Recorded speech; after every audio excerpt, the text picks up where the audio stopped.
C'est vrai qu'il y a certains de mes copains qui me donnent pas la main pour aller au sport parce que j'aimerais un petit peu gratter tout ça.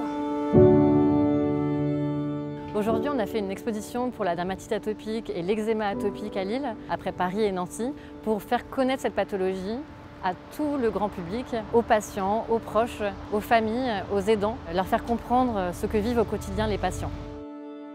J'étais contente de venir parce que ça pouvait me faire ressentir ce que mon frère ressentait parce qu'il est atteint d'une maladie chronique.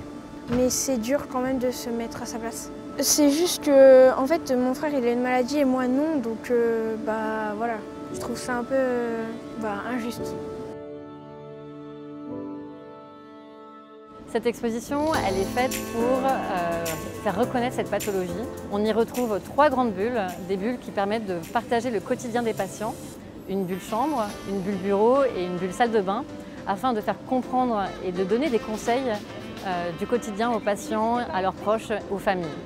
Dans la chambre, on va pouvoir retrouver les nuits compliquées des patients, les pruries, les nuits d'insomnie. Dans la bulle bureau, vous allez retrouver ce que peuvent ressentir et percevoir vos collègues et le regard des autres qui n'est pas toujours simple à vivre. Et dans la bulle salle de bain, vous allez retrouver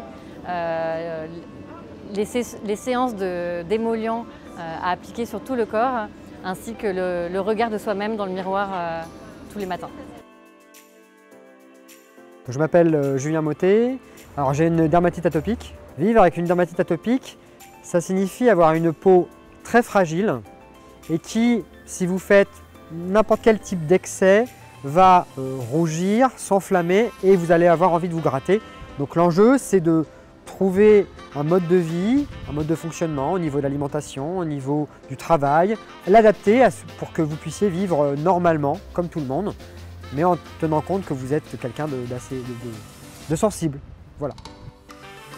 Donc cette exposition est assez remarquable dans la démonstration de l'inconfort et de la personne. C'est quelque chose en fait qu'on ne ressent pas lorsqu'on ne souffre pas de cette pathologie, mais là est très bien démontré l'inconfort des habits, l'inconfort du coucher, l'inconfort de la situation sociale aussi, c'est assez important, le regard de l'autre, et également l'inconfort de ses soins quotidiens et nombreux, et voilà, qui fait que la vie d'un quelqu'un qui souffre d'une dermatite atopique, c'est pas la vie de tout le monde, quoi.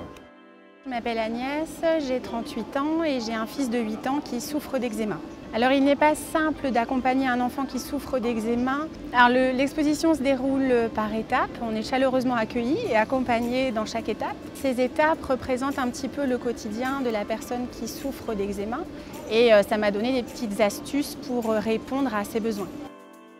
L'arbre derrière moi, c'est un arbre pour vous laisser un vœu, un message d'espoir pour les patients, mais aussi pour sa famille ou ses proches. Elle permet justement une meilleure information, une meilleure compréhension de la dermatite atopique. Notre but est d'aider les patients justement dans la prise en charge de leur pathologie et leur donner tous les conseils dans leur vie quotidienne. La suite de cette exposition itinérante sur l'eczéma atopique, c'est encore 5 villes, Orléans le 6 juillet et à la rentrée, Toulouse, Bordeaux, Lyon et Nantes. Vous pouvez retrouver les informations sur dermatiteatopique.fr.